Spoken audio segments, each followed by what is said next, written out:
What's going on, everybody? Welcome into the Wolfpack Fantasy Football Podcast. I'm your host, Dylan Clemens. Here with me, as always, are my two co-hosts, Michael Plant and Ike Bonney. What's up, fellas? Hey. I'm just laughing to myself because I loved Ike's intro. Ike's intro, huh?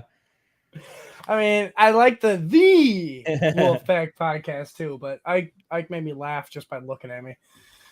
How's your guys' week so far? Go ahead, Ike.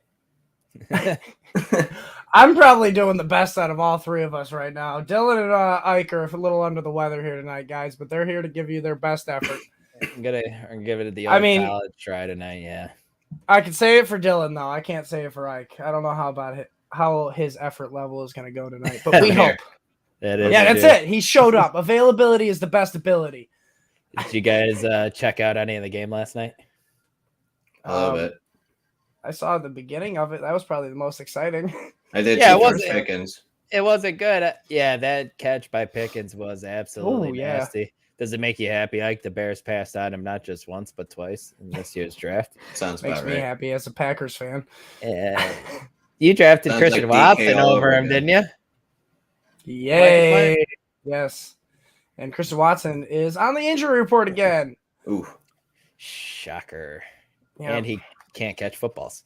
Let's be honest. Spoiler alert. Every wide receiver from the Packers Tampa Bay game on the injury report, just about. Right.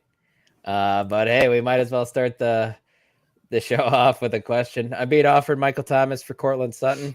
Currently have the running back wide receiver stack of William Sutton. Should I take the deal? Mike, let's start with you.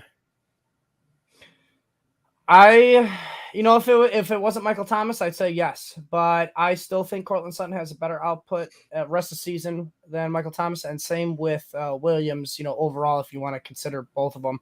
I think Williams outscores Michael Thomas rest of the season. Same with Sutton. I think the Broncos offense are just getting started. Yeah, I wouldn't worry about it. Yeah, no, I would stay pat there, man. Stay pat. Yep. But yeah, before we get started into our week 3 game preview, I just want to remind you to please subscribe to the Fantasy Six Pack YouTube channel and subscribe and like wherever you listen to your podcasts. And of course, go on over to fantasysixpack.net/plans and check out our membership, guys. You still use the promo code F6P early for 25% off. You get access to our award-winning rankings, our awesome Discord, and direct access to our whole Fantasy Six-Pack team. The Discord's fantastic, guys. I promise you won't be disappointed. I was just gonna say, Jeb, if you want to ask as many of those questions as you want, join that Discord, and we answer them all the time. Yes, sir. Absolutely. And then, like every week, this episode of the podcast is sponsored by the American Rats Facebook group. Some sports memorabilia going on over there, guys. Some raffles. You can win some pretty cool stuff for like $10. Yeah, pretty much any sports memorabilia you need. Not any, but you can find some stuff over there and some like squares for Sunday football games and stuff. It's cheap as hell. It's super cheap. You can, even if you're not into sports memorabilia, maybe you're a bowler like Dylan over here to my left. Mm-hmm. They do bowling balls too. Cheap. Yep. Super cheap. Bunch of cool stuff over there, guys. So just go ahead and check it out. But why don't we just jump right into it? Try to keep this podcast a little bit shorter, sweeter. I mean, I doubt it, but we'll give it a try. It's never short and sweet with us. Yeah, definitely not. We're jumping into our first game, the New Orleans Saints at the Carolina Panthers. Ike, Jameis struggled last week after a good previous week. What do you think about him in this matchup against the Panthers? I don't think you should be starting him in like any format. The 4 fractures kind of scare me. Not even super flex? That's my one question. Obviously not. I have him like quarterback 26. Yeah, that's what it's looking like. It seems like his turnover woes are back too. After one game. Okay. Dude, he threw like 3. He did. And they were like all back-to-back tries. Plus, Panthers don't have the worst defense either, so they're going to be right on top of them. Yeah, they're definitely going to put some pressure on James for sure. That might not bode well for him. Pressure for sure. Yeah. But like, what do you think about the wide receivers in this offense and what we've seen so far? We've seen Jarvis Landry go off the first week, struggle a little bit the second week. Olave's shown us a bunch of flashes, has a whole shit ton of air yards if you're into that. I was going to say that. That's if cool, you're into that kind of stuff. and then Michael Thomas is just, I guess he's the touchdown scorer in this offense. What are you thinking here, pal? he's really the only guy you can trust starting. Interesting. Okay. Do you think Olave should be rostered? Oh yeah. I hope so. Landry. I have him In like 12 team leagues, both of them. I would say even 10 probably. Okay. I mean, based off Landry's week 1, week 2, I think he got like 5 targets or whatever, so he's still involved. Yeah, so I'd wait. Sure. He is involved, and the thing is as we know, all rookie wide receivers, they tend to break out in the second half, and Olave, I mean, he has that potential to break out in the second half like we have seen in the past. Yeah, no, I agree. But jumping over to the Panthers now, Mike, CMC has been very solid so far, but we haven't seen him really boom yet. Are we worried that his ceiling might not be there in this offense? Because Baker just kind of likes to send the ball, and he's not big on being a check down guy. And I think we're kind of seeing that in McCaffrey's production. What do you think, Mike? Obviously, the ceiling is cut just a smidge, but I'm not really worried at all. He still leads all running backs in the league in snap percentage at 86.5. This is more than Saquon Barkley, who's been, fairly dominating it as a running back the past 2 weeks. He only has 1 touchdown and a total of 10 targets, 8 catches through the 2 games, compared to last year where he had 15 targets and 14 receptions through 2 games. But the most noticeable thing here is actually his passing yards, which, I mean, I'm sure is attributed to the volume. But last year, through 2 games, he had 154 passing yards. Not passing, but receiving yards. Thank you. And this year, anyone want to take a guess? 60. 50. 76. 50. Okay. 104 less than last year. Yeah, that's a little bit alarming, man. It is a little bit alarming here, but they have played tough defenses the past 2 weeks in the Browns. And I am blanking on the last week. They played the Giants in week 1. Thank you. Yes, that's true. But I still believe here that CMC still gets the volume. He's on the field enough. Though I came up with a catchy little I wouldn't say I came up with it, but I have altered it from somebody I heard from the Fantasy Life podcast. If he's out running a route, he's going to score a large amount. So he's out on the field, he's running routes. He's eventually going to hit that ceiling. He hasn't hit it yet, but the floor is still there. You play him every week and the ceiling will come. True. And then speaking of playing someone every week, DJ Moore saved his week last week with a touchdown. Is that something we could count on this week as well, or no? I hate that you asked me this fucking question because I know I'm going to get asked it on the Sunday podcast, which I'm fine. I will answer it. It's just, how I feel about DJ Moore. No, you cannot trust him on a consistent basis anymore. Even with Baker, it's a slight upgrade in the QB position. Still not good enough. I mean, don't chase the 1 of 4 touchdowns he's going to get all year. This offense runs through CMC. I mean, quarter of the way there, man. He's a wide receiver 3. That's all. That's all. Yeah, and that's definitely disappointing considering where you drafted him. You probably drafted him as like a top 18 receiver, somewhere in there. Somewhere in that range, 20. Top 20 for sure. Yeah, that's not ideal. I mean, unless, and I'm not wishing for anything, no ill will. If CMC gets injured, I can see DJ Moore getting a little bit more involved. But with CMC, this offense runs through him.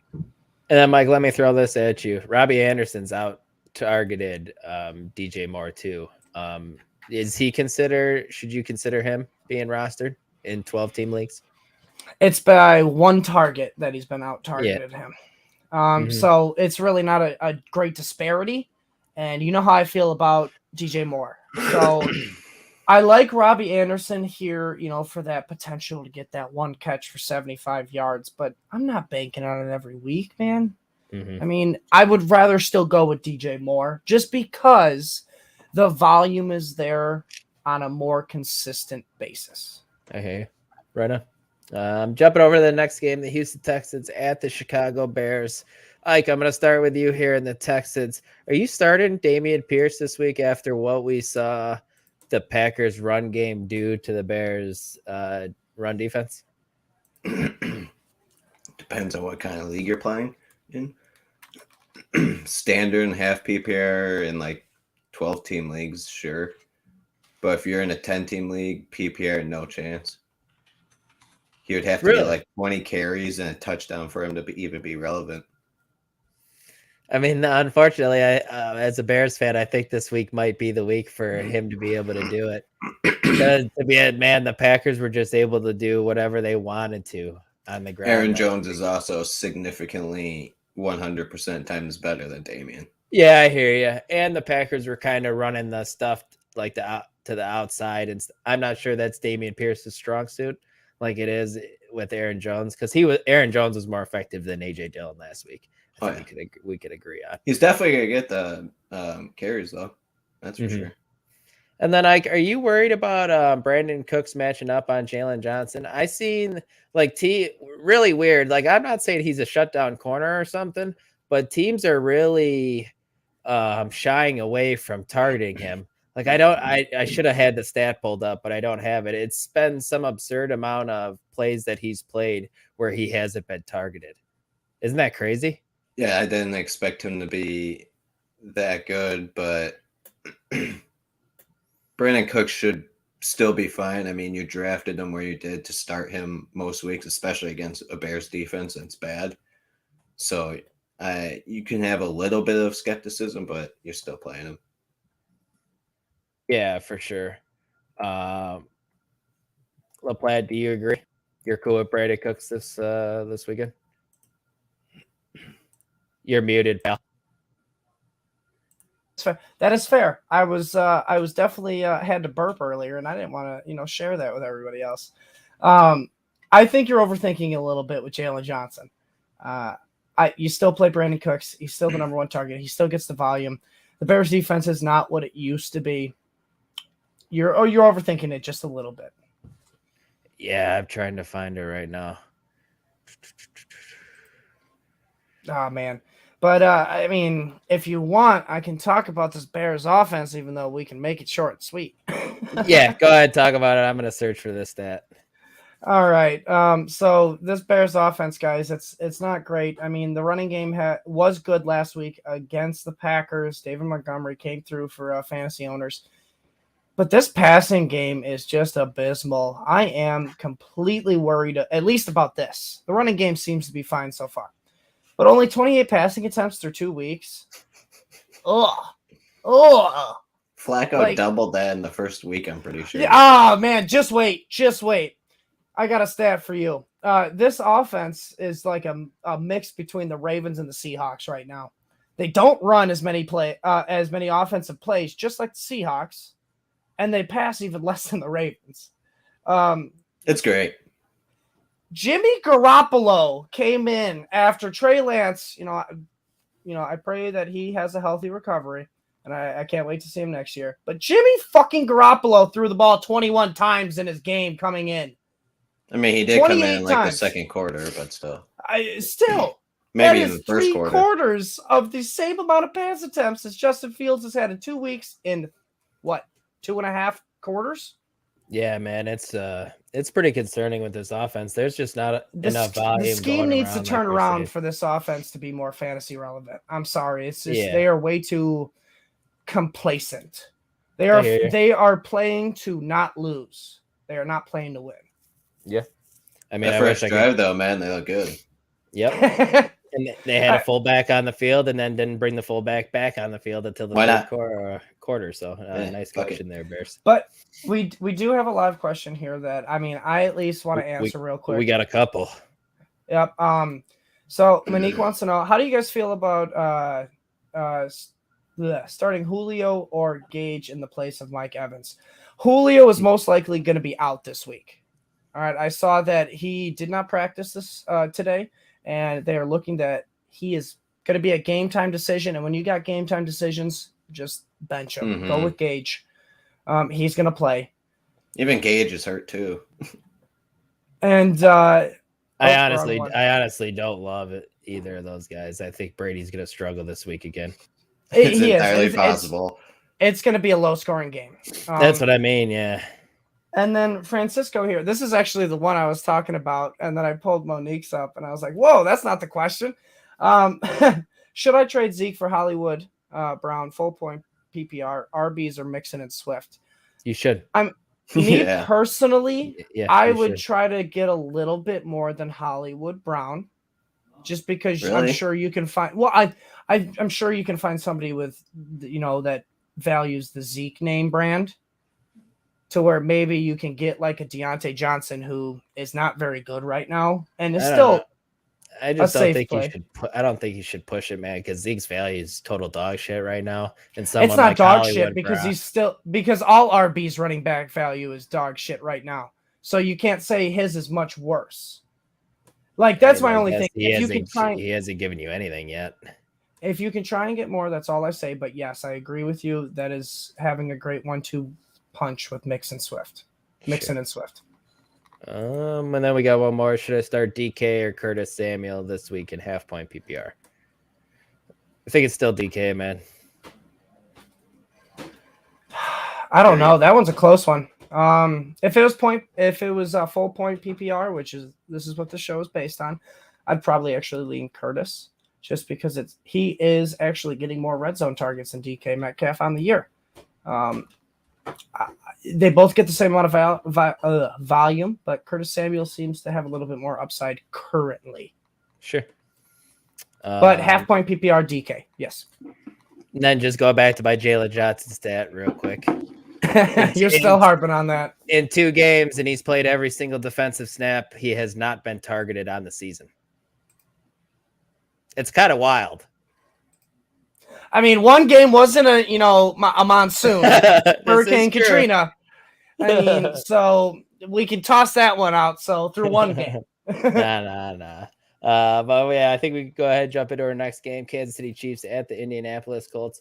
Ike, man, I listened to a lot of different content, and CEH was on about 5 or 6 different podcasts talking that he needs to be a sell high. Is that the kind of boat that you're in? Because he's been great so far, but can he keep this pace up in this offense? I mean, he's only averaging 11 opportunities a game right now. He's getting saved by a couple touchdowns and very, very bad running back play from your stars. Like Derrick Henry's doing bad. Dalvin Cook's doing bad. There's probably a bunch more, but I don't want to name them all. Mm-hmm. So Derrick Henry, Michael Plant, you're muted, so you're talking. All running, I know. All running backs, like I said, are doing bad. Field Yates tweeted, there's not one running back that's scored 17 points in back-to-back weeks this year. So that's. But yes, it would be a good time to trade him. Yeah, I tend to agree to an extent. Like you said, that it's just his touches that worry me. It's not really enough to sustain this production, and he's not really getting any of the red zone carries either, which isn't great. I remember seeing that he has, what was it? I think 35 half-point PPR points so far through 2 weeks on only 21 total touches. Mm-hmm. Yeah. What? That's possible? I mean, to be fair, man, it's that offense. That offense this year's been really efficient, and he's just a product of that offense. But when he does get the ball, though, guys, we do got to give him credit. He does look pretty good. He looks, he looks fast. He looks a lot better than the first year when he couldn't get into the end zone after 4 rushing attempts. Agreed.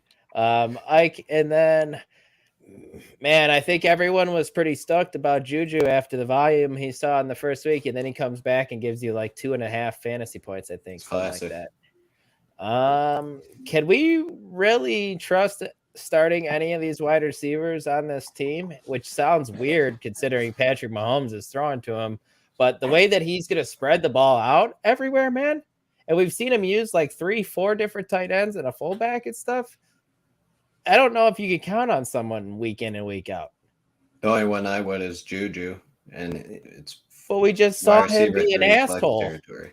Yeah, we Yeah. did. That happened to AJ Brown. Didn't he catch 2 balls? I mean, for he 40 didn't yards? mean to be an asshole. Patrick Mahomes just said throw to him. Devontae Adams was saved by a touchdown last week. He caught 2 for 12. It happens. Fuck, Josh Palmer was saved for And a if you touchdown think last week. Hardman, who sucks, we can all say that officially now. Mhm. He's not going to get the targets. MVS can't catch a ball, and Sky Doesn't Moore seem isn't like ready. it doesn't seem like MVS can separate in this offense. I don't know if it's because everyone's playing the 2 high safeties and he can't take the top off or what's going on. But Him and Juju will figure it out. As long as Travis Kelce doesn't get power bombed anymore, I'm good. right on. I'm glad that he was a good sport about it, talking about it. Yeah, on that his was. podcast with his It brother. Yeah, it was. was pretty funny. Mike, let's jump over to the Colts. You know, you're starting Jonathan Taylor, you're starting Michael Pittman if he's healthy, but man, oh man, Mike, we saw what this offense looked like last week with an old washed up Matt Ryan with no weapons whatsoever. But If you with couldn't Michael see me, I was choking. Pittman, Just like Matt Ryan did last week. if Michael Pittman is back, this is more of like a football question. Can Matt Ryan support this offense well enough to win games, man? Absolutely. That was the first thing I said. Not really a fantasy question. Well, let me give you some fantasy. Let me give you some fantasy knowledge with it, though. Sure. Go ahead. Because I do believe he can lead to some wins. You know, he's going to get some W's here. He just needs people to be healthy. I mean, for the most part, this defense is not healthy. That doesn't have anything to do with fantasy. But we saw last week, Michael Pittman wasn't healthy. I mean, that was just one player, but that one player, Pittman derailed everything. Exactly. Pittman in week 1 had 121 receiving yards and a touchdown. All right, that's pretty mundane. It's a mundane, like you expect more, but 121 yards and a touchdown, fuck yeah. That's good. Week 2, all total of the wide receivers had 126 yards, only 5 more than Michael Pittman in week 1. So it happens when you lose your talented receiver. Exactly. So if Pittman's healthy, Ashland Doolin and stuff. Yeah, who was the leading receiver? Yeah.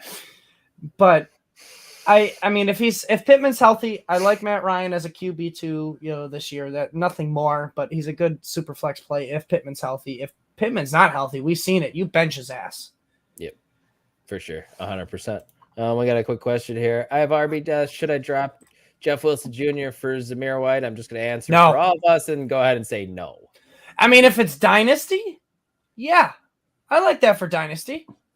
Why was he not drafted? Exactly. That's the thing. For sure. But that's the only concept or only way it would be possible. You keep Jeff Wilson.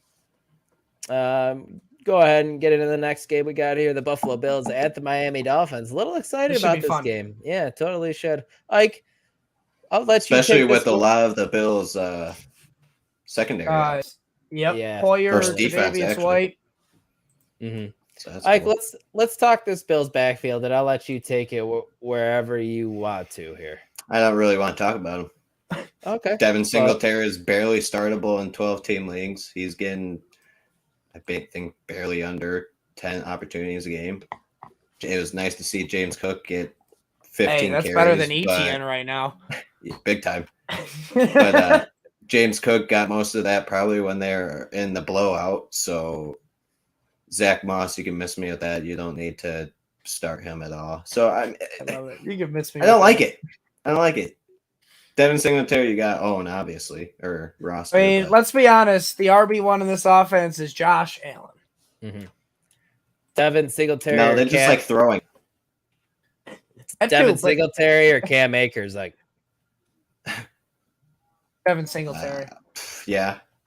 It's just a little bit more trustworthy because you saw Cam Akers week 1 not get much. You saw it in week 2. I mean, who's to say he doesn't get it in week 3 again? I gotta make that decision. I gotta make my decision, and I gotta make that decision in one of my leagues, and I'm leaning Singletary myself. Is it PPR, half PPR? Full PPR. Devin Singletary. Yeah. Ike, I'm gonna stay with you here. Gabe Davis was a surprise scratch last week when he took a non-contact ankle injury in the walkthrough on Saturday, I believe. I think that came out. That's weird. Probably stepped pedal. Oh no. Does that worry you heading into this game? Like, are you nervous that he could go out and play and just kind of throw up a dud for you? Because either A, he's a decoy, or B, he re-injures that ankle? Well, I mean, Gabe Davis can put up a dud any week, possibly, because he's pretty boomer bust. So add in an ankle injury.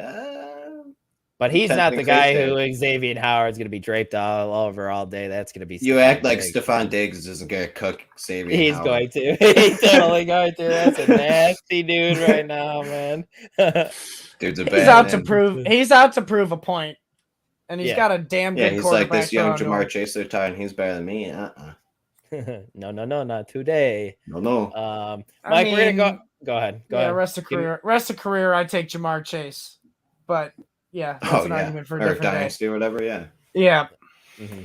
Mike, moving on to the Dolphins now. We got to talk the backfield here. Pew, pew, we pew, pew, saw pew, pew. Edmonds lead the backfield the first week, and then we saw Mostert outtouch him by quite a decent amount, which is a little Weird. little sketchy. What do you think about this backfield, and how do you see it shaking out this week?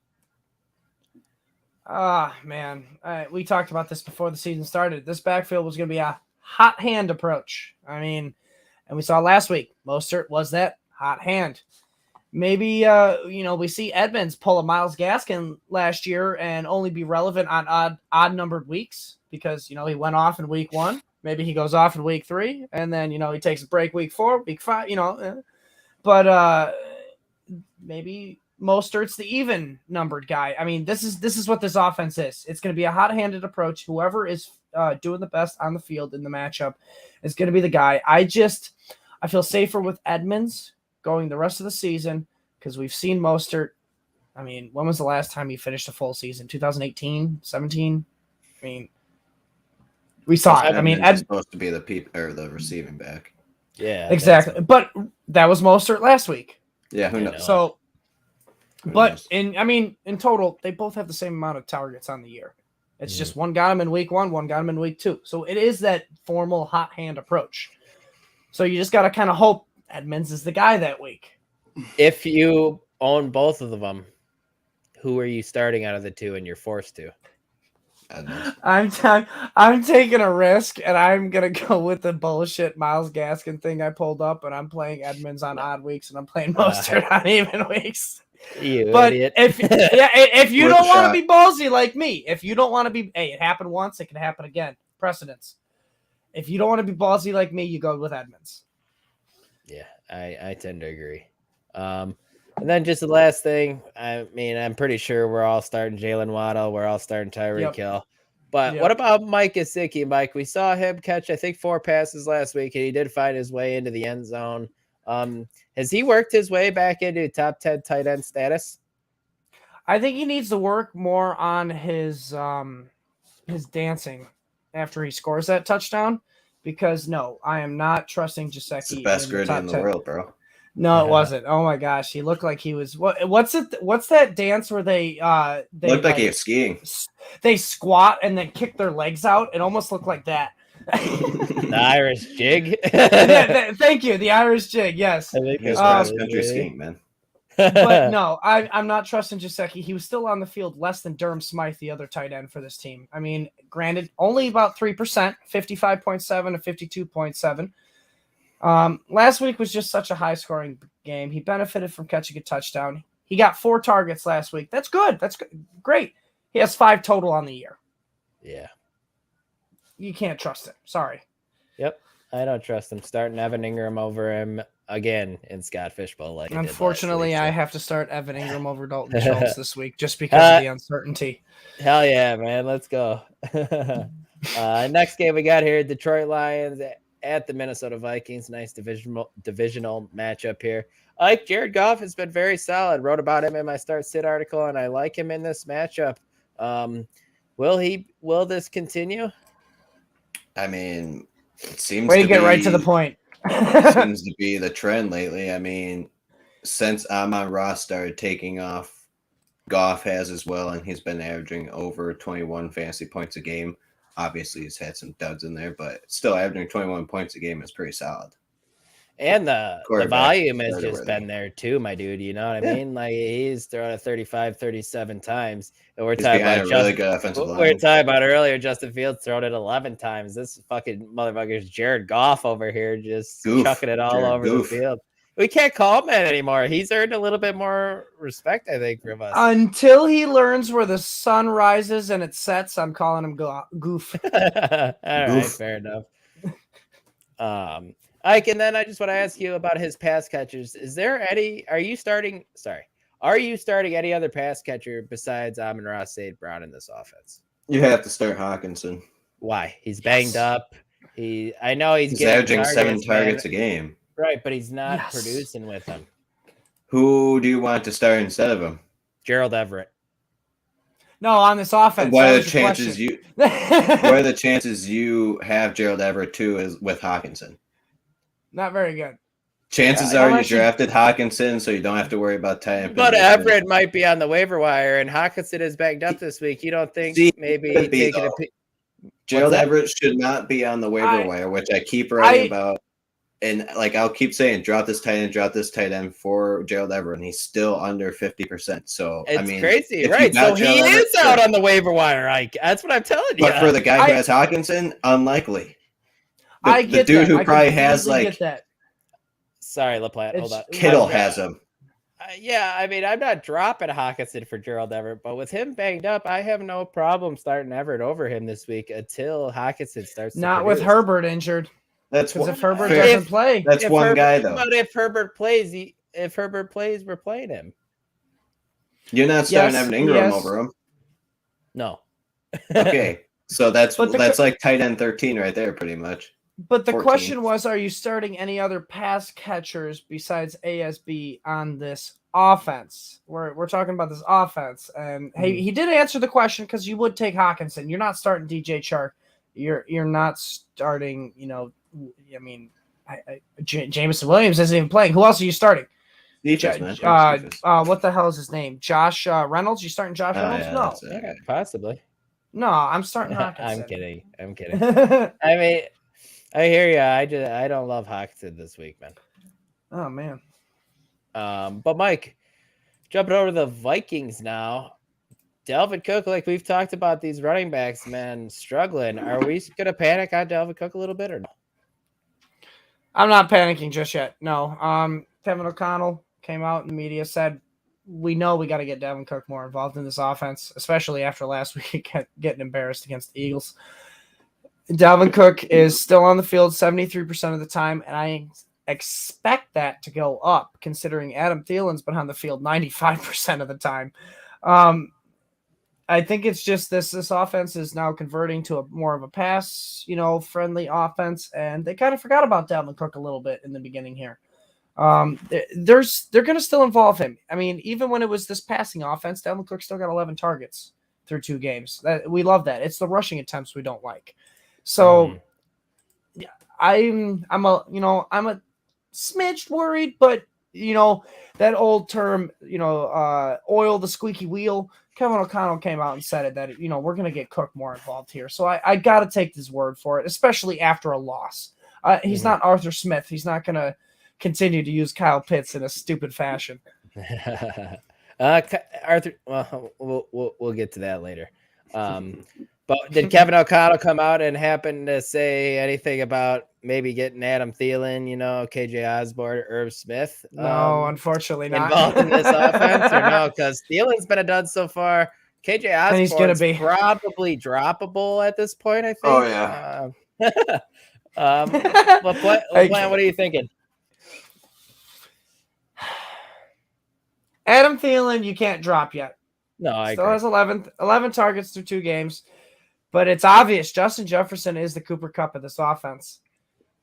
He's the number 1 guy. I don't know if you can drop KJ Osborne yet unless you have to. Because here's the thing. He is a great handcuff wide receiver. Just like a Tyler Boyd. Great handcuff wide receiver in case the injury goes down. Now the Bengals, I know, are struggling, but the Minnesota passing offense is not struggling. So if, Adam Thielen does go down, which I probably expect him to miss a few games, Osborne's going to be relevant. Yeah, well, I'd rather have Sterling Shepard. No, stop using that comparison. you love him, He got Mike. 10 targets last week. Yeah, from Daniel Jones. Who else From is he gonna Daniel throw to? Jones. Who else is I gonna don't throw care to? who else he's going to throw to. If Daniel Jones is not good at throwing the ball. Neither is fucking You're gonna say half the Kirk? league. You're going to say Kirk Cousins, the one who's throwing these guys the ball? If it's prime time, yeah. Yeah, it's prime time. I'll give you that. Quick little, nugget for you. Kirk on Monday night, 2-10. Brutal.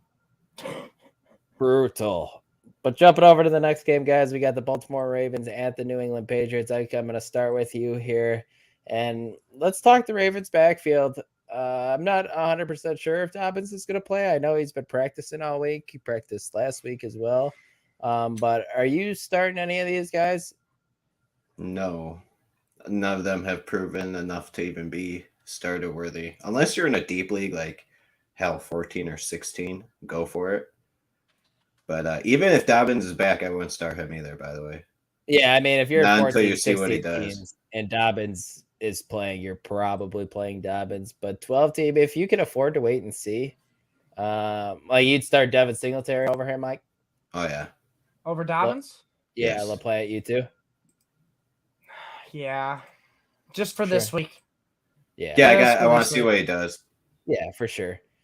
And then Ike, the wide receivers here. Rashad Bateman has been propped up by 2 long touchdowns the past 2 weeks. And last week I saw he got up to like 21, 22 miles an hour. And then he said earlier this week that even that surprised him. Can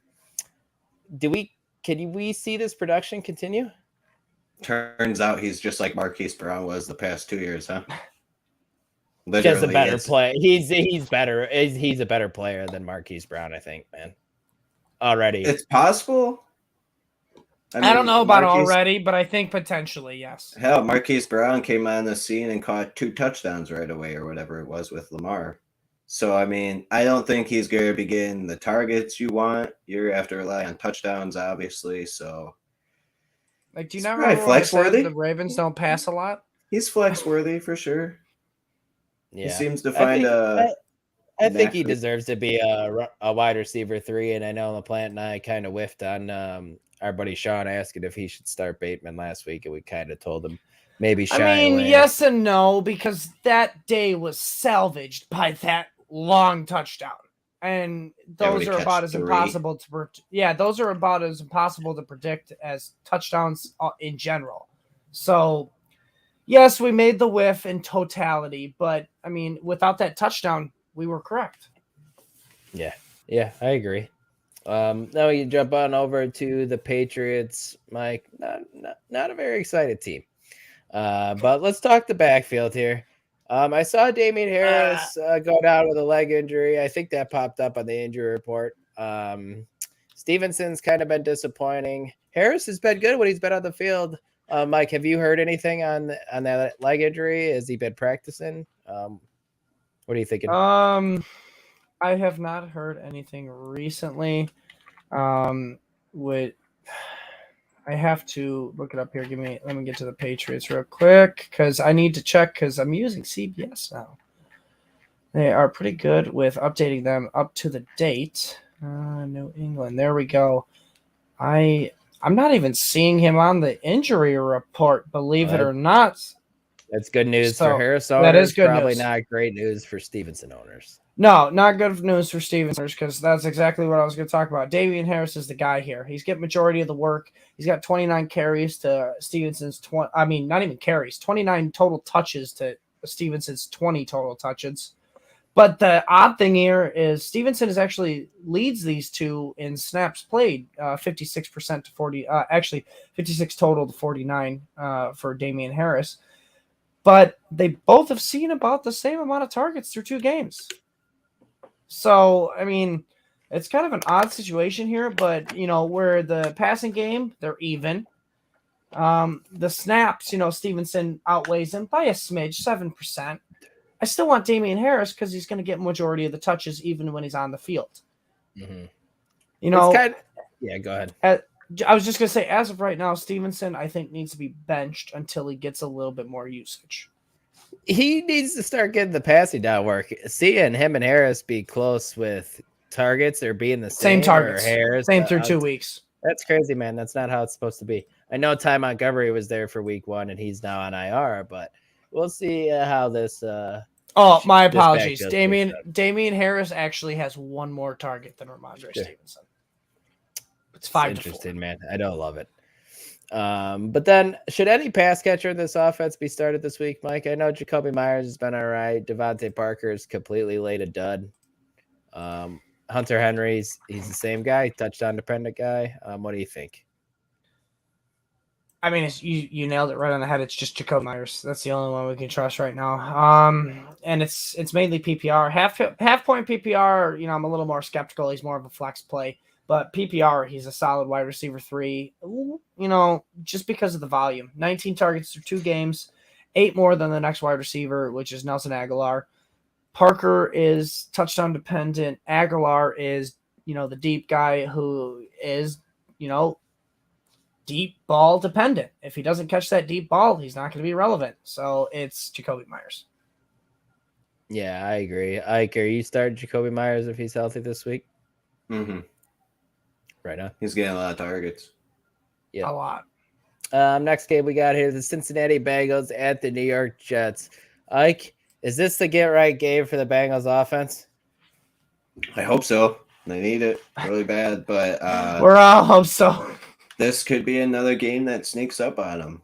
This Jets defense is a little bit more talented than anybody thought.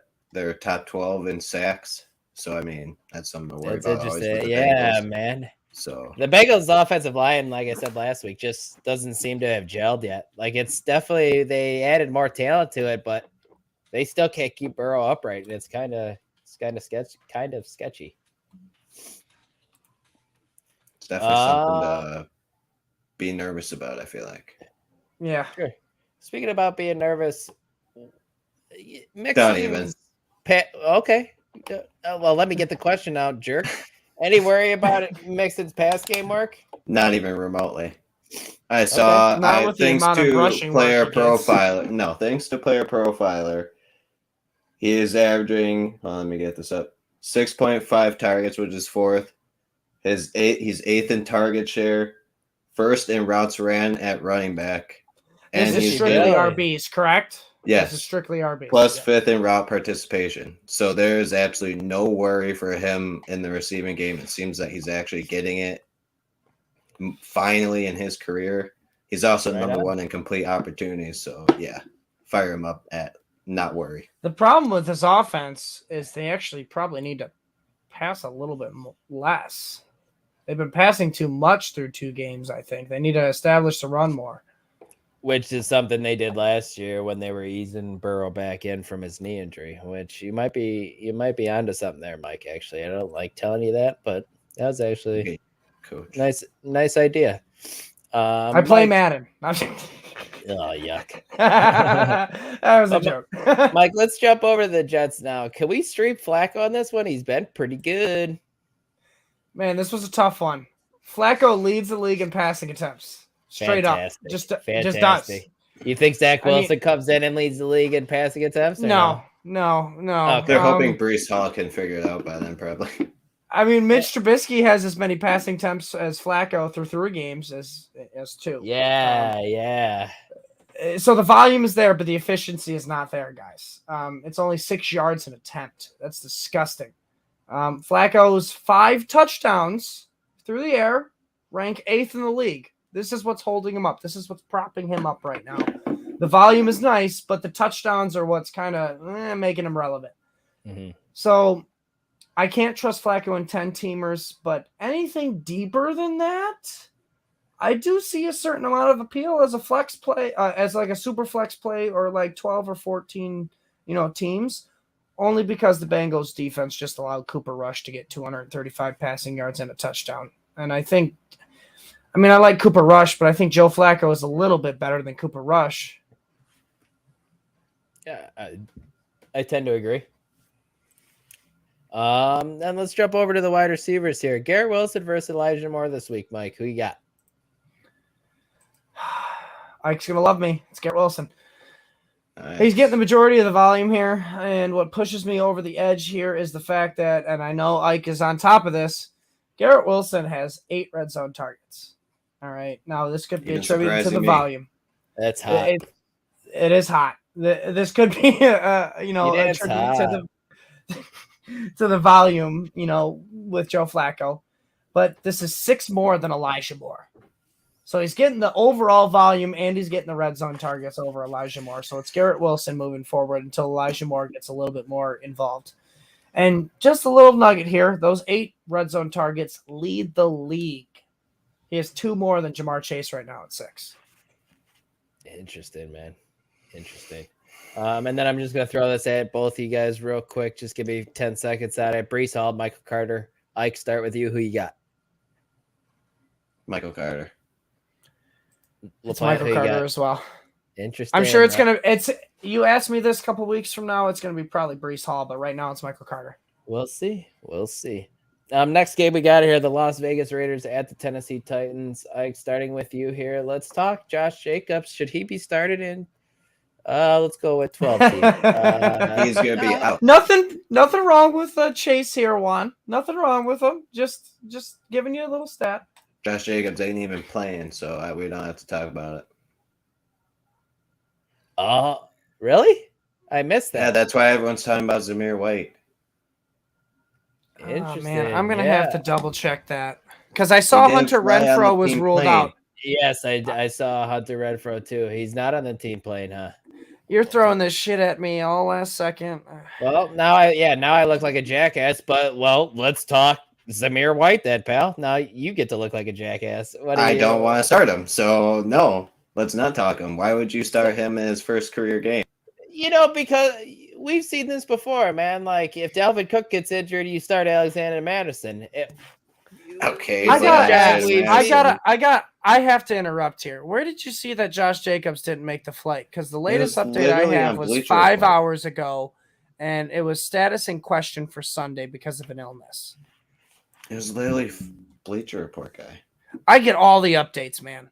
That's why I'm like, how did you sneak this fucker by me? I don't see it. So I'm going as Josh Jacobs is playing into. Granted, it looks like a game time decision with the illness. Yeah, it's right there 5 hours ago, bro. Josh Jacobs isn't traveling. I still think he. I don't know. But LaPlaya, what do you think about Zamir White then? Do you think he's starter worthy if Josh Jacobs doesn't play? Yeah, I do. The volume for Josh Jacobs made him at least a flex play, low RB2. But if Zamir White plays, I mean, we saw it in week 1. Devontae Adams gets tackled at the 1 yard line. Zamir White can easily salvage a day by a touchdown. And if he gets the volume, maybe he breaks off a couple big ones, maybe gets about 80 yards and a touchdown. So I do like Zamir White here if Josh Jacobs is out. But that's the only way. Sure. Got a trade question here. London for AJ Dillon. My RB3 is JD McKissick, but my wide receiver 5 is Myers Godwin. So it looks like you can afford to trade London. I'm going to be very clear here. I don't want to trade London right now. I think dude's be looking like the alpha in that offense, and I hate to say that because I have a lot of shares of Kyle Pitts. But to get AJ Dillon, he's also somebody I love. And where you're at with running backs with JD McKissick as your RB3, I would do that trade, I think. But I think London's going to end up being a stud. Agreed. I mean, you can't call him a stud. He's got Mariota throwing him the ball. Yeah, he had one good week. It looks good. I mean, it's obviously London and Pitts here. I do see a readjustment for Pitts, and I know you like hearing that, Dylan. So I wouldn't trade London for AJ Dillon right now, but not even with his running back situation, huh? And No. you're king running back over here. His RB3 is JD McKissick. Yeah, it's not great, but it could be worse. That could be your RB2. Dylan, name you off your RB1 and RB2 right now in our home league.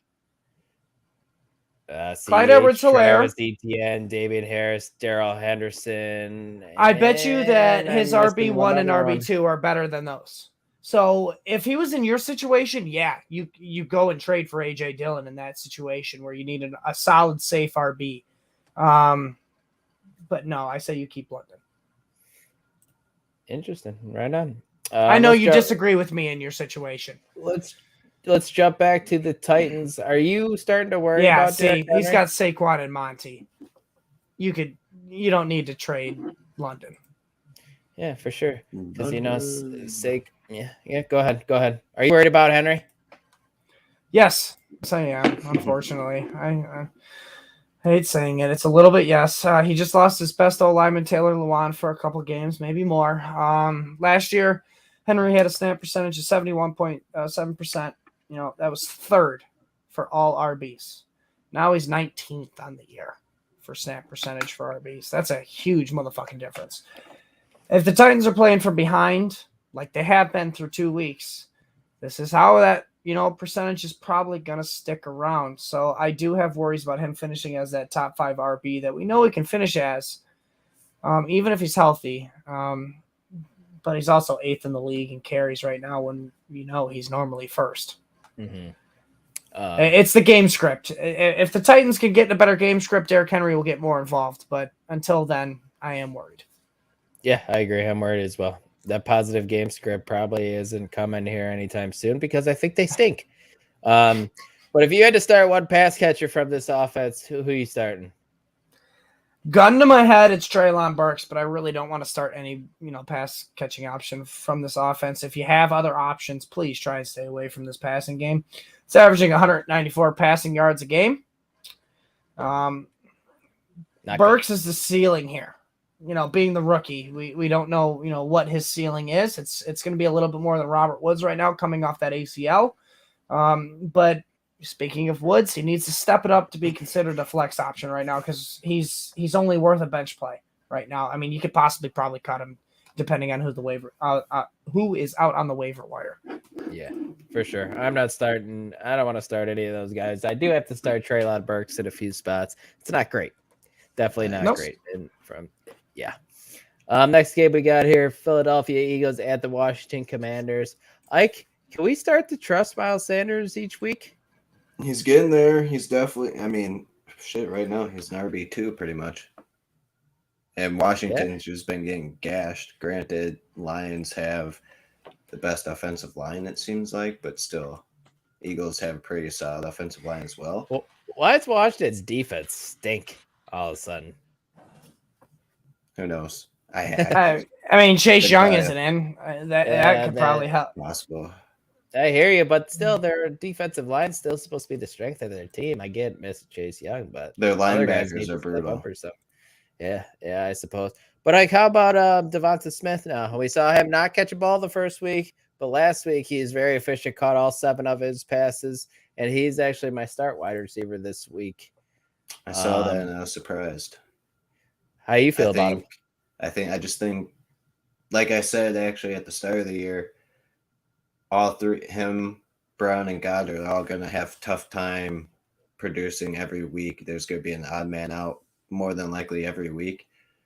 And I have a feeling it might be Devontae Smith, but based off last week, it could be Dallas Goedert some weeks too. I don't see A.J. Brown constantly putting up 2 catches for, 20 yards or whatever. Right. I see him being the main guy still. So I would still have some worry for Devontae Smith. I think they wanted to make a point to try to get the ball in Devonta Smith's hands this week after him kind of having a clunker the first one. It might come back down a little bit. Mm-hmm. And I wish I had this pulled up, but I wish I'd assume Dallas Goedert's still going to see some red zone work that should keep him relevant, most weeks too. But I tend to agree. I'm not sure all 3 of them can be good each week. Mm-hmm. But I like Devonta Smith in this matchup. Like I said, the Commanders' defense is definitely not been great and been picked apart by Trevor Lawrence and Jared Goff. So hey, you put some respect behind Lawrence, but Goff, whatever. Mike, jumping over to the Commanders now. Antonio Gibson or nah? Nah. Yes, but I'm tempering expectations here. Gibson's rushing workload in week 2 was cut because of the Commanders being down the whole game. It's a matter of game script here for Gibson to get the rushing workload. McKissick saw 7 targets to Gibson's 4 in week 2, but week 1 we saw Gibson get 8 targets to McKissick's 3. Mm-hmm. So I mean, it seems like they're going to be using Gibson in the passing game a little bit more this year. But it doesn't seem to be at a more consistent basis. So you do play Gibson based on the volume, but you temper the expectations on that ceiling because of that passing game. Yeah. He was actually my sit guy in my article this week, Mike. Like you said, I think Devin Singletary or Antonio Gibson. That seems to be our barometer this year. This week. The Dolphins. That's actually really close for me, and that's probably not close in the rankings because I think Gibson's like running back 15 and Singletary's probably 26-ish. But yeah, that's close for me. I think I'd lean Antonio Gibson there. But yeah, Mike, so I don't love it. That's why you go Gibson. You don't like it, but you got to do it. Yeah, like you kind of alluded to, he is a little bit game script dependent with his volume on the ground and they're probably going to be down in this game as well. That's why I don't like him. Philadelphia, but you still can see passing work because we saw it. He could. I wouldn't bank on it. But all right, pal. We've seen Dotson catch 3 touchdowns in 2 weeks. Can we trust him heading into week 3? I think so. Dotson leads his league in snap. Leads his team in snap percentage with 93% of the snaps played. It's second to Carson Wentz. You know, he's only seen 5 targets in each game, so a total of 10, which is, third on the team. But he's still on the field, and just like I said earlier, if he's out running a route, he's going to score a large amount. He seems to be one of Wentz's favorite targets in the red zone. Him and Curtis Samuel both have 2 red zone targets. They lead the wide receiving core, and those 2 plus 2 red zone targets, those are 4 red zone targets. They both have, they all have total of 4 touchdowns. So they've caught each of the red zone targets here. So I do think Dotson here is a trust in the flex position as of right now. Yeah. Just like Curtis Samuel. Tend to agree a little bit, man. We got a couple questions here. Curtis Samuel, Christian Kirk, Michael Thomas, pick one. Christian Kirk for me. Yeah. Make this quick, guys. LaPlante, you? It is Christian Kirk. And then we got one more. Keep it quick. Tyler Lockett, Dameon Pierce, full PPR. With a full PPR there, I think I lead Tyler Lockett, I suppose. I lean Dameon Pierce here in hopes he gets a little. I lean Dameon Pierce in hopes he gets a little bit more passing game work here. It can't be Rex Burkhead the whole year, guys. Tyler Lockett's going to be even more inconsistent than when Russell Wilson was there. Yeah. Next game we got here on the docket, Jacksonville Jaguars at the Los Angeles Chargers. I'd like to start with you. Talk me through the backfield here in Jacksonville. James Do you need therapy? You gotta start. If you own Travis Etienne, I'm sorry. I'm sure you guys aren't feeling too well right now, especially where you drafted him. He's literally getting maybe 10 opportunities a game, if that. So it's time to start worrying on him and thinking about benching him for sure. Let me play a little bit of devil's advocate here. Do you think him not getting any production last week is attributed to them going up 24-0? He should have got more carries. If they're up by so much, why do you get? Why are you going to give ETN the ball? Why don't you? Well, you're going to give the ball to the grinder, is what I'm saying. We knew coming in that ETN's don't you want to get him back into the fix of things? Why are you going to give 25 carries to a dude who tore his Achilles and not the guy who's coming back from Liz Frank injury too, only 5 carries? And he was for 10 yards, so he's not doing very good with it. Because they were up by 24, and they didn't need to use their young guy that was coming off a Liz Frank injury. Let's use the guy who came off an Achilles injury. That's probably not a part of the future. Who is also young, maybe 2 years older, if that, than Etienne. But he's Yes, this is true. undrafted. But he's undrafted. They don't have anything tied to him. It's just I'm not 100% panicking on ETN yet, and I'm probably still starting him because I can't quit him. To be honest with you, Well, I Good luck mean, with you it. have no choice. Yeah, I do. Have a Other choice. people Stop might saying- have choice. Stop saying that before. Devin you annoy me. Devin Singletary, or Travis Etienne. Travis Etienne. Singletary. I think I lean Singletary this week. Okay, we'll More see. work. Because Here's what I got. Here's what I want to know. Jacksonville's gonna get their ass kicked, man. Here's what I want to know. You're gonna see ETN get fucking 6 to 8 targets, and that's what we need. Or you're gonna see Robinson get that. Singletary's been the barometer this week. Did he get more targets than ETN last week?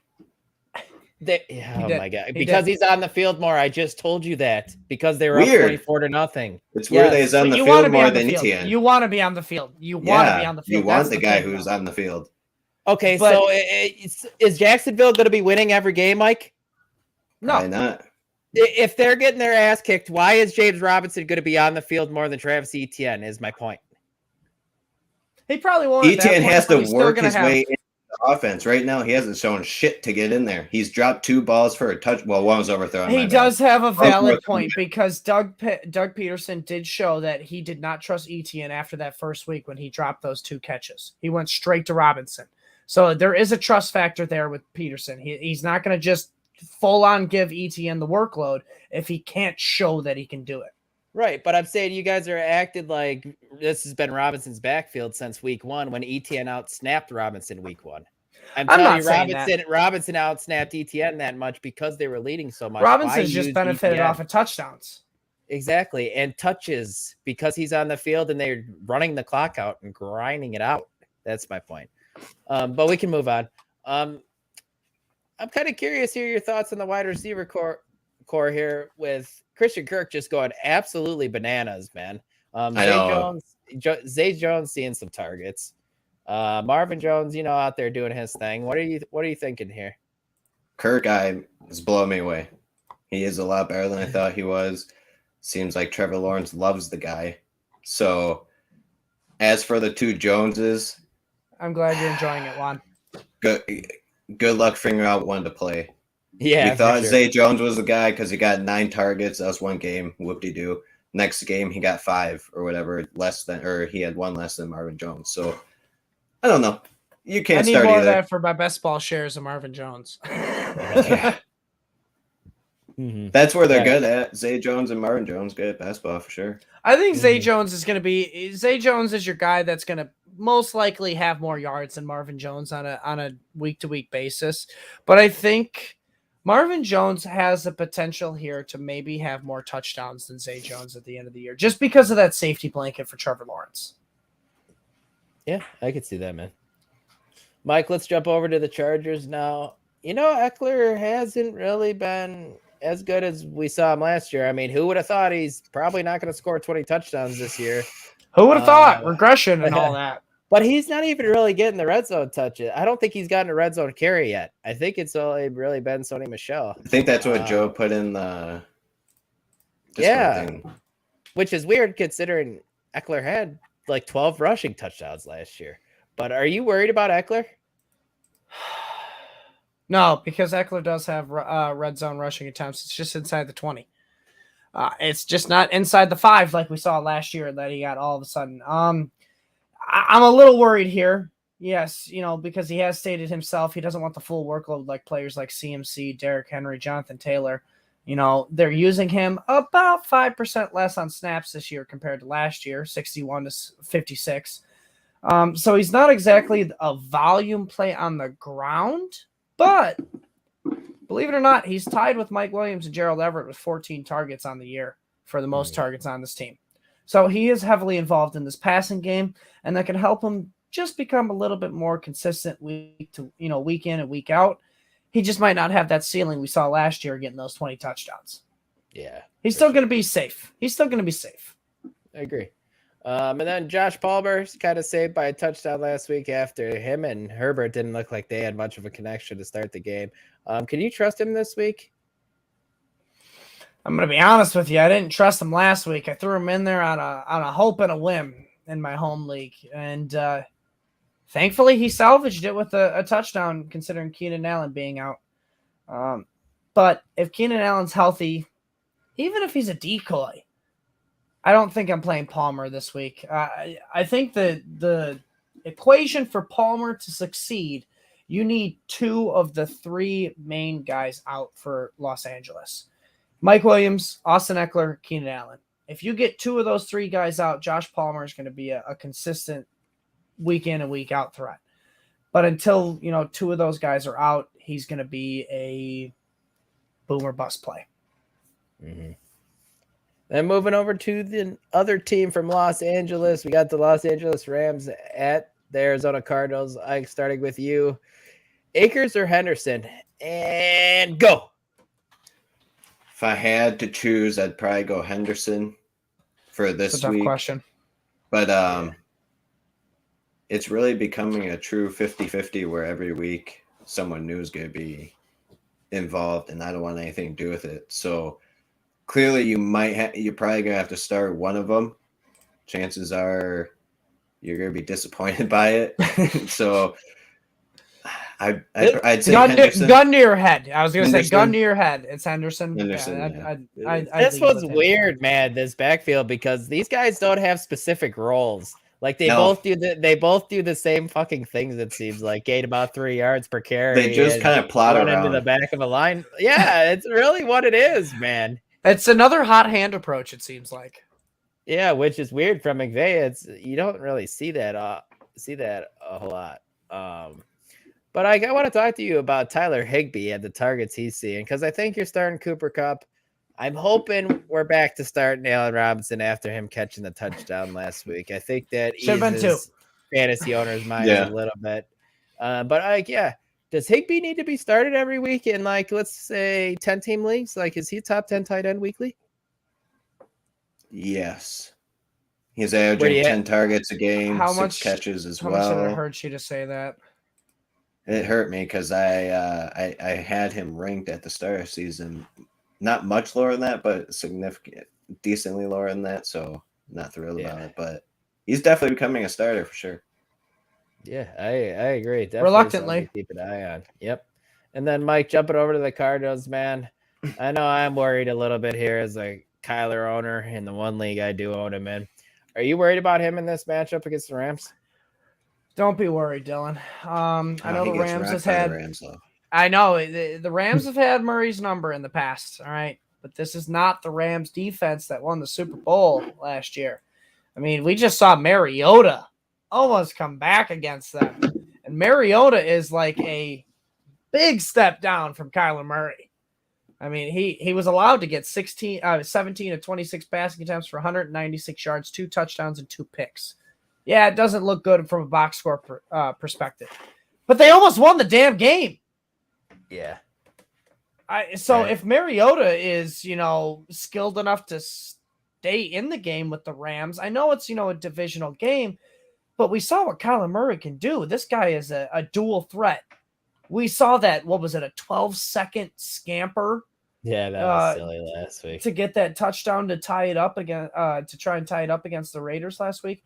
So to say that Murray is not, above and beyond Mariota, and to think that he can't do more than 196 yards, 2 touchdowns, and 2 picks, plus add some rushing yards to it as well, I think this is finally the week Kyler Murray rights the wrong of those past matchups. And I hope you're right. And obviously you're starting James Conner if he's healthy and playing. If he's healthy, Marquise Brown, and you're starting Zach Ertz. I think that's a no-brainer. James as well. James Conner. There's too many James. James Conner is a game time decision, so you will have to monitor that closely.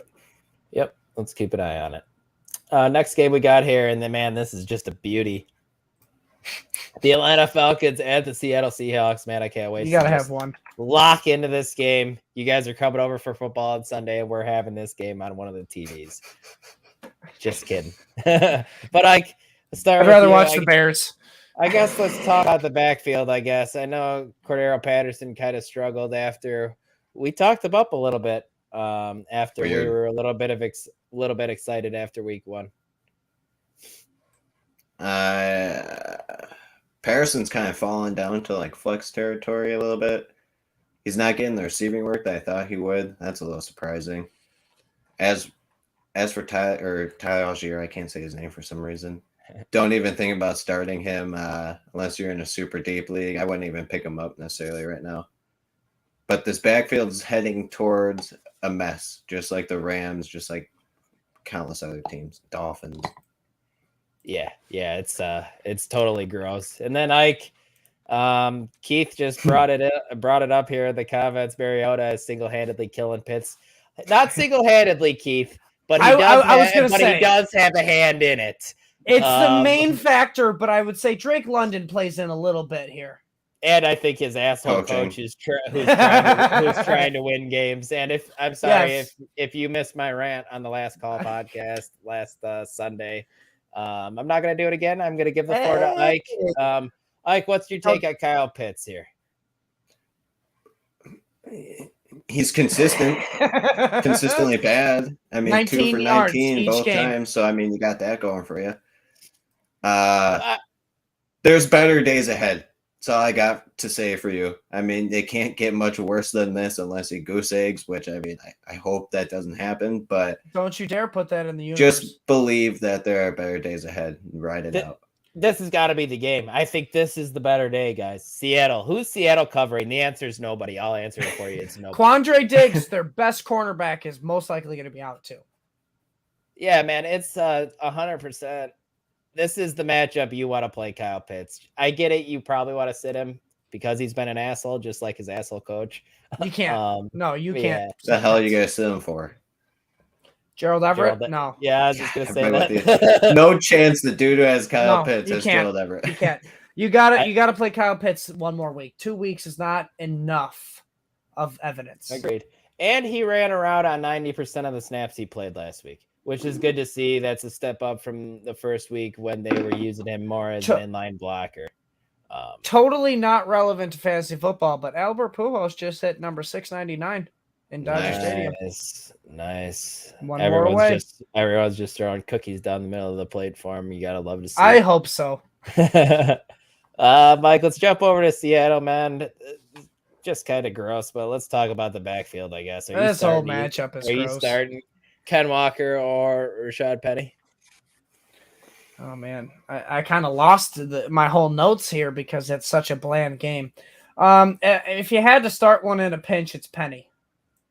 But neither guy is really appealing in the against a team who's middle of the pack against the run, 15th at best at defending the run. You know, only allowing about 108 yards a game. This beer is hitting me good, and I'm feeling it. And those 108 yards a game, those 108 yards a game, as we saw last week against the Rams, are not from one guy. That's a combined total 108 yards a game. So I wouldn't be shocked if Penny and Penny and Walker. Blanking on his goddamn. Thank you, Walker. Why did Hardman come to mind? This damn beer. Because you're weird. It's because you love Mecole Hardman for some reason.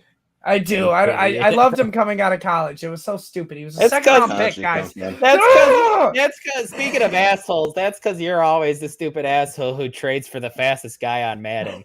So you probably targeted Mecole Hardman and you just made him into a superstar on the street. You look me in the eyes right now and tell me speed doesn't kill.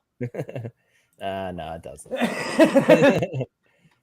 But if you had to start one, it's I almost just did a brutal joke. Never mind. If you had to start one, it's Penny. But I'm trying to avoid it either way. Like, let's use our barometer here. Devin Singletary. We start Devin Singletary. Anybody out of this backfield?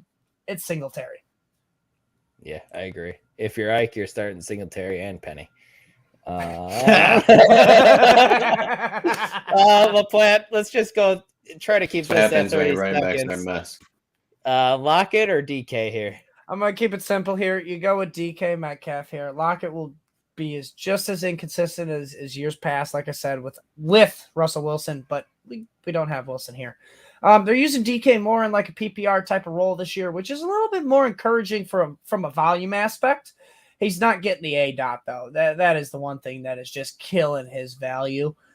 So he's not getting those long touchdowns or much of red zone attempts at all because this offense is just pretty much inept. But Carroll did kind of, put the oil to the squeaky wheel here, saying that he was going to try to get DK Metcalf more deep ball attempts in the future. Let's just hope that comes to fruition with the PPR work. Let's hope, man. Jumping over to the next game, we got the Green Bay Packers at the Tampa Bay Buccaneers. Ike, A.J. Dillon was the man week 1. Aaron Jones was the man week 2. What do we expect for week 3? If it wasn't Tampa Bay, I would expect big things from both of them. But I think it could be a rough go for the Green Bay running backs this week. I could be wrong, but temper your expectations. You still got to start them, but don't be expecting what you saw last week from Aaron Jones. Yeah, what I think saves both of these guys is the targets that they're both seeing. Yes. And AJ Dillon, it's not the rushing attempts. Has more targets than Aaron Jones, which is probably would have never thought of that before the year. But that'll even out. Lazard came back from the ankle injury I think he was suffering from last week, and he caught a touchdown, but didn't really do a whole lot besides that. Are we more comfortable starting him this week now that he's a week off that ankle injury? Deeper league, yeah. 12, 14. If you're in a 10-team league, I would hope you don't have to start him. Mm-hmm. He must be in a bad way. He was on the injury report here, but if he starts, I love him this week because of every other wide receiver being out. Sammy Watkins has already been ruled out. Pretty much the only other healthy receiver is Romeo Doubs. Who they did say they want to get involved, but they always say that, and then who knows if that's going to happen. Exactly. So if he's healthy, I do like Allen Lazard this week. Mm-hmm. I love playing jumping over the Bucs now. Are we freaking out about Brady's first 2 weeks? Because they've been bad. Oh, yes. Big time. But the reason I'm freaking out the reason I'm freaking out about him this week, though, is because Brady does what it takes to win.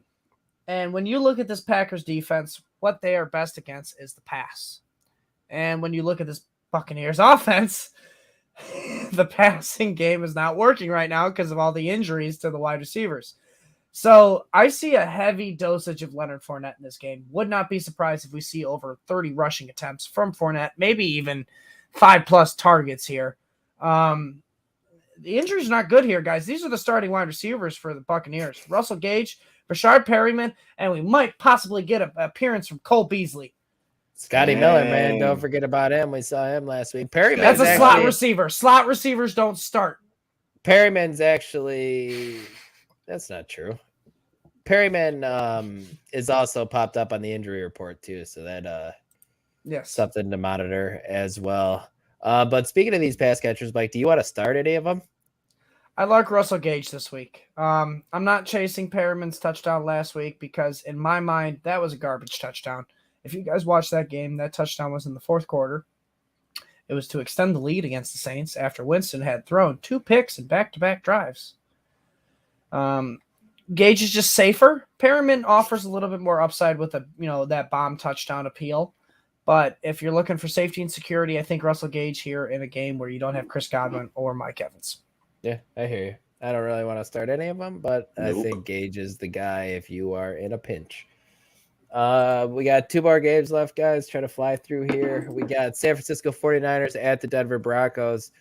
I like Jeff Wilson coming off a solid week. Is he a must start against this Denver Broncos defense? Am I the only one that thinks they might get Jordan Mason involved? I thought that last week. We saw TDP get involved, but now he's injured. So you might be right. You might be onto something here, my dude. You never know, but as of right now, are you sure? Start Wilson as a flex. Are you sure you're going to forget about Marlon Mack getting signed from the practice squad? Ooh, Marlon Mack, so scary. I am going to forget about him. And just like that, I'm going to move on to is Brandon Ayuk worth starting with possible Kittle return? And Jimmy Garoppolo as the starting quarterback now? Man, I don't know. I don't know how much they're going to throw now with Jimmy G. I still think they're going to be a running first team. I mean, you got to look at it like last year, though, like with Jimmy G now. Ayuk showed worth with Jimmy G there. So towards the end of the season, yeah. It does kind of look like Ayuk's running as the number 1 wide receiver sometimes because Debo's playing in the backfield a lot too. So Man, flex is the best you got for Ayuk. That's the best I would do for him. Keith wants to know Ayuk or Penny. Same question as last week. Ayuk. Yeah, I'd go Ayuk. Man. Deebo Samuel has Captain Surtain. Penny. Yeah, you go Ayuk. All right. Mike, jumping over to you, talk Broncos. Can we still start Russman after a tough start? And if you want to talk about another asshole coach, Nathaniel Hackett is on his way to getting that asshole name for sure. I mean, he's not king of all asshole coaches like Urban Meyer. You know, he's not kicking his kicker yet. But yes, unfortunately, you have to start Russman. You drafted him as your QB1 most likely in drafts, probably early, because you know you're banking on this potential here of being like a Matthew Stafford like last year. But to bench him after only 2 weeks, it's a little over dramatic in my opinion. This offense will hopefully become more competent.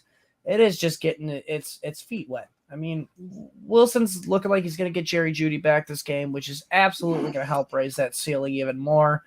San Francisco's pass defense isn't the greatest. The rush defense you worry about, so you got to start Russ, man. I am a little bit more confident this week, but we are hoping they are showing some more competency. Mm-hmm. And then is Cortland Sutton about to go bananas with Jeudy being banged up? Bananas. No, he's not going to go bananas, especially if Jeudy plays. But if Jeudy is out, god damn, give me all the Sutton I can get. Yeah, agreed for sure. Obviously, you're starting him either way. Wide receiver 2, wide receiver 3, you're happy with it. Last one here, we got Dallas Cowboys at the New York Giants. Ike, Pollard or Zeke? Zeke still, but barely. Yeah, it's not good. Barely. It's not good. It's like I said, with a lot of these that teams passing right now, volume. It's a mess of a backfield. It really is. Pollard seems, like LaPlante said, I think he said, Pollard seems to get more of the receiving work. Zeke just kind of plods around and hopes for the best behind that offensive line, maybe hope to get a touchdown. So either way, your flex is the best they're at right now. I wouldn't trust either or Zeke in an RB2 spot. Yeah, I don't. Can I give my 2 cents here? I mean, if you're a Zeke and a Pollard owner, you play Zeke. All right. Yeah. But in the instance of, you know, how would you have both of them on your team, though? Yeah, I mean, because you got to, sometimes you roster those handcuffs. I still like Pollard, though, with Cooper Rush at quarterback. If Dak Prescott was at quarterback, I'd like Zeke a little bit more because you get the touchdown upside. But with Pollard, with Cooper Rush, they're most likely going to be down. He's going to get the receiving work like he saw last week. So I lean Pollard a little bit now. Mm-hmm. And then, Ike, let's stick with this Cowboys offense. Are we back trusted CeeDee Lamb after a shaky week 1, although he saw a bunch of targets? Saw a bunch of targets again this week and produced with them. What do you think?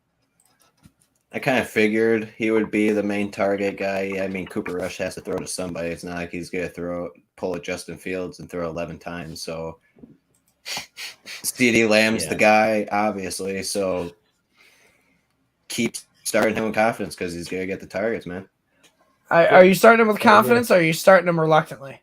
It seems like Cooper Rush seems to be pretty accurate. And for some reason, Jerry Jones is welcoming a quarterback battle once Dak is back or whatever. So Jerry Jones welcomes all attention shut up attention to the Cowboys. Oh man, that's something. And then Dalton Schultz is also on the injury report, guys. Keep an eye on him. And then Mike, most likely going to be out. To be honest, that's what I've been seeing trending. And then Mike, to finish out the show, I'm just going to let you take this whatever direction you want. You're starting Saquon Barkley, but that's about it in this offense. So why don't you? I'll give you the floor. I mean, you're starting Saquon Barkley here. It's hard to trust any goddamn receiver in this offense, and this tight end on this team is a wasteland. You tell me I don't like Daniel the King Bellinger. No, he's got more points than Kyle Pitts on the year. Yeah, good point. Yep. But Saquon's the only one you can trust from this offense. This offense is still the same, guys, here, because as much as we wanted Brian Daboll calling plays, he's not. He's just not. He's the coach here. He's gonna set the culture, and we got different play caller here. Daboll has his influence on the play calling, but it is essentially not his game to call. So when we're talking consistent fantasy value, I love Saquon here, but I will say this as an NFL point. I do think the Giants start off 3-0 and win against the Cowboys on Monday Night Football. That would be some shit, man, if that happens. That would be crazy. But yeah, that was our last game. So that pretty much wraps up our game previews. I see we got a couple questions here. I'll get to them in a second. But I first just want to remind you guys, if you liked what you heard, please smash that like button. Please subscribe to the Fantasy Six Pack YouTube channel. We appreciate it. Go on over to fantasy6pack.net /plans. Check out our plans. Hop in that Discord. Ask all the questions you want. We love talking. You get all the updates, all that stuff. It's a great time. But like I said, to finish out the show, why don't we take these last couple questions? Trade Cup and Patterson for Mixon, Pittman Jr., and Jeff Wilson Jr. The only person I'm trading Cooper Kupp for is probably Justin Jefferson, and I still don't feel great about that because of what Kupp has done so far. I would not be trading Cooper Kupp away. I'm not going to do it. My guess here is he's probably got some troublesome worries at running back here. If you're RB1 and you're sitting like Dylan with Clyde Edwards-Helaire as your RB1, I think I possibly make this trade because you get Pittman in return. Pittman is going to finish as a wide receiver 1 this year. Mark my words. Just 100 points behind Cooper Kupp, probably. Yeah, it's true. But if your RB, Dylan's going to disagree. But if your RBs are shit, you're not getting anywhere. It's plain and simple. You got to have a balanced team all around. And if your running backs are shit, you got like a player like CEH, Devin Singletary, and probably not Devin Singletary as your RB1, I'd make this trade. But if you got somebody like, a Barkley, don't trade Kupp. I love that you say CEH is shit, but we talked about earlier in the show how great he's been to start the year. So he has been, but we just told you he has 35 fantasy points on 21 attempts. Name another player who's ever done that. I hear you, but he's shit. Well, we got one from Juan here. Stafford over Burrow this week. I'm going to go Stafford here.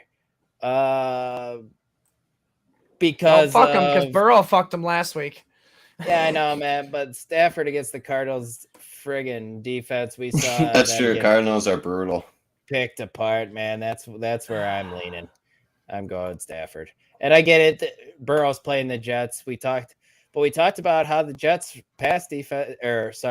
rush defense is good, and Burrow's been on his back all season. So that's not a great matchup. So yeah, I lean Stafford there.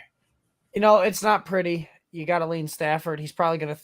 At this point, Joe Burrow's throwing as many interceptions at Stafford, it feels like.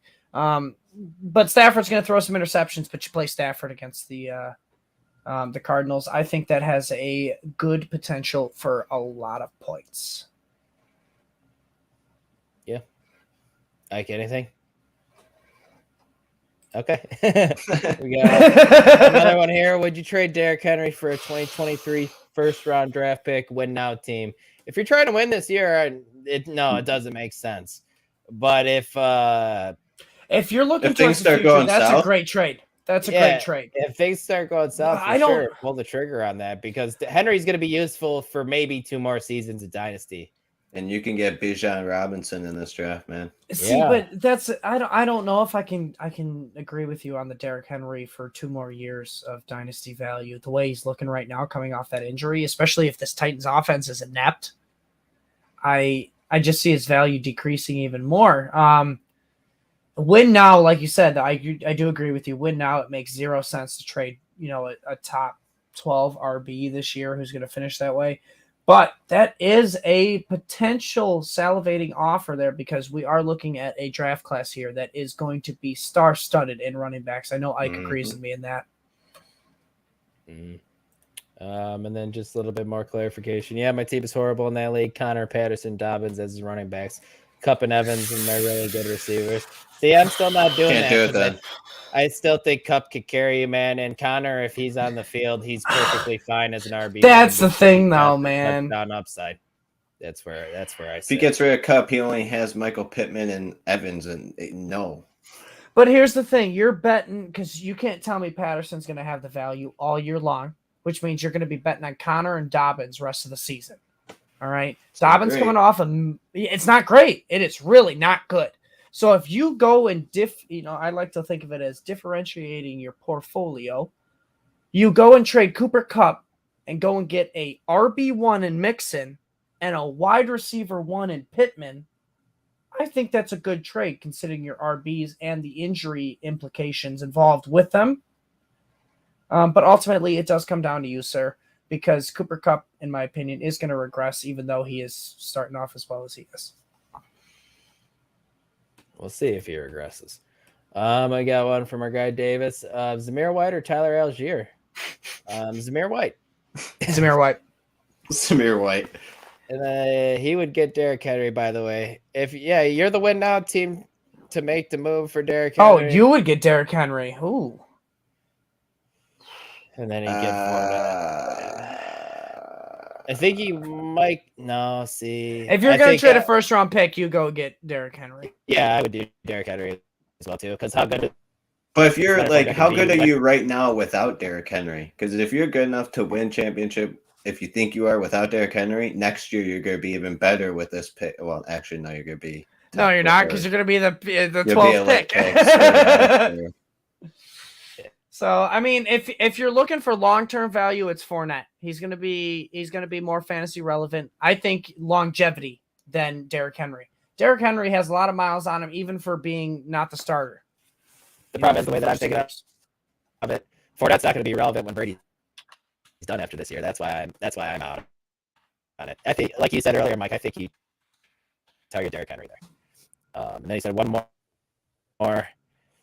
Would y'all trade Kirk Cousins in a 2023 first-round draft pick for two super flex? No, I would not do that. You're overpaying for Tua there for sure. You are overpaying for Tua right there after a bomb week. I get it. He's younger than Kirk, but with Dynasty, man, you still probably get Kirk for 3, 4, 5 more seasons of.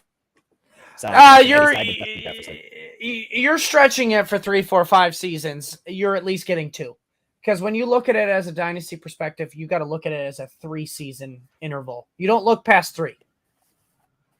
That's my only thing. But no, you don't trade this. Yeah, I agree.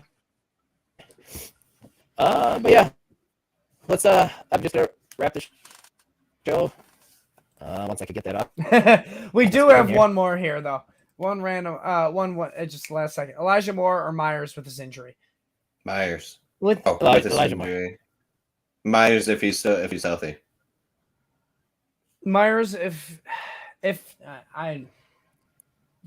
if he's healthy. The volume is too hard to pass up. Sorry. Yep. And guys, check out all our work at fantasy6pack.net. Like I said, please smash the like button on this video. You can follow Michael Plant at @BLike_ or Mike with 2 eyes. Twitter, you can follow Ike at Ike2121. And you can follow myself at DClemens2222. And most likely, you sound like you're on fast forward right now. So if you all didn't catch that, thank you for catching us here at the Fantasy Wolfpack podcast. We really appreciate you guys all hanging out here. Please like and subscribe to the YouTube. Please join us on Discord if you got to ask any more questions. You can follow me at @BLike_Mike. You can follow Dylan at DClemens2222. And you can follow Ike at Ike2121 on Twitter if you have any questions. Go ahead, Dylan. Let's just Much better. All right, guys. We love everybody that joined us. It was a blast as always. Yep. Talk to you next week.